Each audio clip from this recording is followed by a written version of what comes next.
when we opened our business, it was because we wanted to move out of Southern California. I enjoyed working for Great Earth Vitamins, but the franchise was already purchased here. It was unavailable. So Glenn said, let's just do it ourselves. And I thought he was nuts. But we found a private label manufacturer. We loaded up the biggest U-Haul, was that 25 foot or 28? Put our kids in the car, a dog, all the plants in the back of a little Vegas station wagon. And we came up here and opened up a vitamin store. And I wouldn't tell people to open a business like that. It was a wing and a prayer. It was risky. Our parents, our family in California thought we were nuts. And I was determined to make it work because I wasn't going to do all that effort to come to Oregon to fail and to go back to California. My family still lives there. They're great. I don't think I would have had the life had I returned that I have now with all the experiences of this industry if I had returned. And it just wouldn't have been the way it has turned out now. But I think it was an accidental. It wasn't that I woke up and said, I'm going to be a vitamin retailer. It was, this is what we decided to do because I was good at remembering, and giving people information. And I knew that it affected my life and my family's life.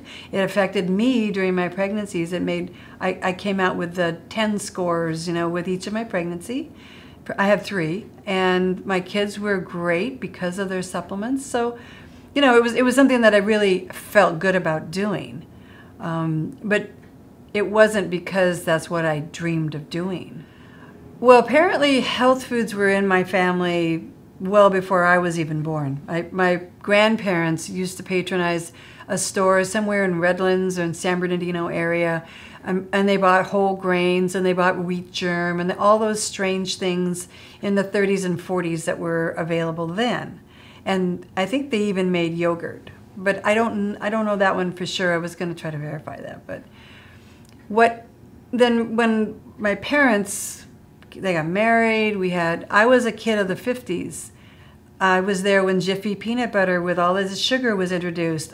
I was laughing with a customer earlier about I used to pick out the Kool-Aid packets that I wanted, which is just a packet of sugar with artificial colors and flavors, right?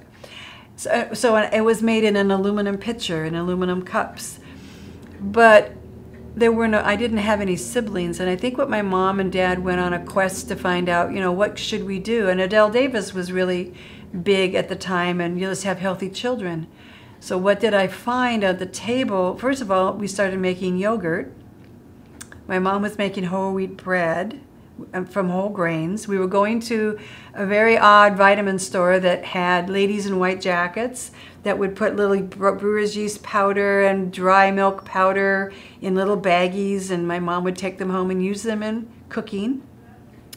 And then I had dry, uncoated liverol pills and bonal pills that I had to swallow. And as a kid, I would choke on those things. They were the worst.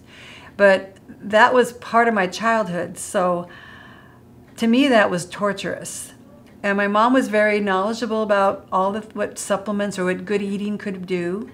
And so I had friends come over. I was a very impetuous teenager, and I would say, Mom, please don't talk to my friends about their acne or their hair or their cramps, because I don't want them to think we're health food fanatics. And the joke now is, or the ironic thing is, I have a vitamin store, and I've been doing it since 1982. So that's that story. My poor mom, my poor mom. I knew she meant well with her comments and with her, what you could do kind of thing. But I just was embarrassed because we were healthy. So when we got married, we got married when I was 19 and he was 20. And I didn't want to take those vitamins anymore, and I didn't want to, I went and bought my Frosted Flakes again. I was a kid of the 50s and 60s where that's what was in your lunch. But then I discovered that we were going to have a family, and I didn't know what to do, and I read Let's Have Healthy Children. I followed Adele Davis. My outcomes in my pregnancies were absolutely fabulous. My pregnancies were great. And then I got on that path again. So I had to stray to come back. Well, we opened our store, my husband and I opened our store in the fall of 1982. And the kind of supplements, and basically they were going to be just a supplement store, maybe some skincare, but it was basically a supplement store. With our original, it's like $5,000 worth of investment, it was one deep bottle around the perimeter of the store, maybe 2 or 3 shelves. It was very bare, but we were determined to make it work.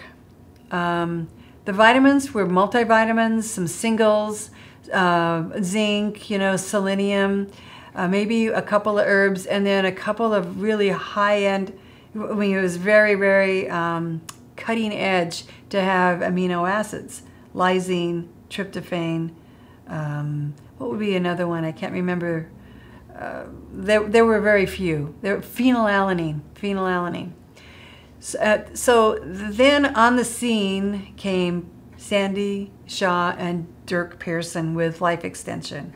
And then we started becoming more exotic with more amino acids and more combinations and more life extension type products. And so the evolution sort of began in the 80s, and then you saw the bodybuilding happening during that era.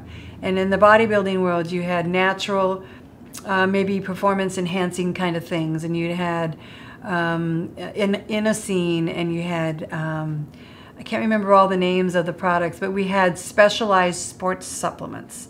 And that really opened up the supplement industry into a new area. So I remember going to the trade shows, and the booths were not just a table with a few items on it or that kind of thing. They were gigantic, built out pavilions, and you had bodybuilders posing, and you had, you had all these oiled bodies, and this is what you want to aspire to be. And actually, that was actually one of the emphasis of our store at the time, because it was sports oriented, it was bodybuilding, and actually I was involved in that as well. I had friends, we would go to the gym, we had specific workouts, we would go to those shows, but that was never my ambition. It was to be very fit. And so that was the emphasis sort of like in the 80s, early 80s. And then actually that was at the end of the 80s, and that was when that labeling bill was passed. I think that was somewhere like in the early 90s. I think it was 1990. And the labeling, well, no, it was the 1990s. There was a labeling bill that was passed. And when the legal people discovered in it that there was some very bad language that could take supplements away, that's when then DSHEA they developed DSHEA, and in 3 years that bill was passed. The DSHEA Act was passed that actually protects the industry, which to this day, and as we are filming this, that was from 1994. We passed that bill, so it's 25 years old, and the FDA is now looking at it and saying it is a good bill. It is actually something we want to build more positives to. So that was a real effort, though, because in the early 90s, everybody was still in the high from the bodybuilding era. We were selling really more exotic supplements, and people were really getting into it. And then suddenly we realized it could all be taken away, and doctors would have to prescribe supplements. So we shrouded the shelves with black, and then as an effort to show people what would be available, and we had petitions, and we had lobbying, and we activated the grassroots effort. The consumers actually did a great job of flooding the fax machines and phones. We didn't have internet at that time, but we were flooding all these offices with the message of passing this act. So that's when DSHEA happened. And I think after that, then we started seeing more products to enhance life and wellness for regular consumers, not just the athletes and the bodybuilders. So we became more vigilant. We realized we needed to be more conscious about legislative and regulatory overreach. And I'm sure that's what really motivated the Natural Products, well, it was an NNFA, which was the National Nutritional Foods Association, to become more politically active. So in late 1990s, I think it was 99, I was approached by a friend and colleague that I might want to consider getting involved in the political part of our industry. And at that time I was, my kids were actually beginning to leave high school. They were beginning to go into college and start on their own. And I was thinking, am I just going to be a retailer the rest of my life? And I guess fate and life had a different road for me, because I started on this board of directors for the NNFA regional, and I became the representative to their national board, and sort of got the political thing under my skin. I wanted to do that. And so I spent then the next 14 years involved in the Natural Products Association politics, lobbying, and I have to say it was exhilarating. It was great fun to go on the Hill and march up and down and tell our industry's story and who we were and what we do and how much money if they would take these 4 supplements. We had a great piece that actually said if consumers would take these 4 supplements, we could reduce birth defects with folic acid. It was calcium and making bones healthier. It was fish oil and actually reducing cardiac problems, improving cognitive function, and improving eyesight. And then there was one other one which it escapes me right now, but it was a significant dollar amount. And we used that when we were lobbied on the Hill, and we made people aware. There is a vitamin Caucus that is on Capitol Hill, where actually congressmen and senators, and they actually meet and they are educated, because these people don't know what they don't know, and they go to these trainings, and we were involved in helping to get that out there. So that I think it's a tribute to all the people who trudged through the NNFA and the Natural Products Association of what that association is able to achieve. The first trade show Glenn and I went to, we wanted to take our kids back to visit the grandparents, and so we made it a business trip and a family trip, and had no clue what it really involved. Absolutely no clue.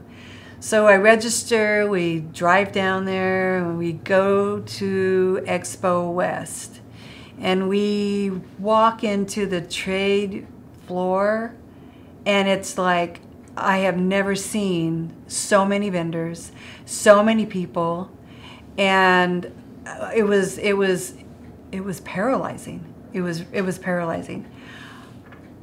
We go to a booth, and the guy says, "Well, can I have your card?" My card? I didn't bring any business cards. I had not been prompted. Nobody told me what you needed to take when you go to a trade show or what it was about. So it was really eye-opening, and going and seeing all the things. So it's good to go with no expectations, but it's good, and you need to know what to do when you go to the next one. It taught me how to be well prepared, to prepare labels, to prepare orders, to take business cards, and to kind of know what you're looking for, because thousands of booths are overwhelming. And I enjoy going to trade shows now because it's a social thing, it's an educational thing, you see new products. I actually think that some of those people that put product out are testing them on us, though, to see if they're palatable or they're sellable or not, because sometimes they're not so good. But that said, it's actually a really great time to be on the cutting edge of things, because years ago, our industry was the innovative industry, and we would be the ones that would bring things to market. But And we still are that way, but we could kind of capture that for several years before it became mainstream. Now it's like maybe we have that privilege for about 9 months to maybe 18 months, because then it goes mass market. And look what's happening with the hemp products. I mean, it's everywhere, and it does come from our businesses, from the health food industry, but it's in the grocery stores, it's in smoke shops, it's everywhere. So that's what the privilege used to be when we go to the shows, but that's what one of the values of going to a trade show is, to be able to be first to market with some of the most innovative things that are out there. The other things are actually meeting those faces and that you talk to on the phone. You now have a face that's equated with the voice, and then you have a relationship that's starting, and then you can develop promotions, and then when you ask for some additional help, you ask for some samples or a raffle basket, or actually, any of those kind of things, you now have a face and they know you, and it's a good relationship.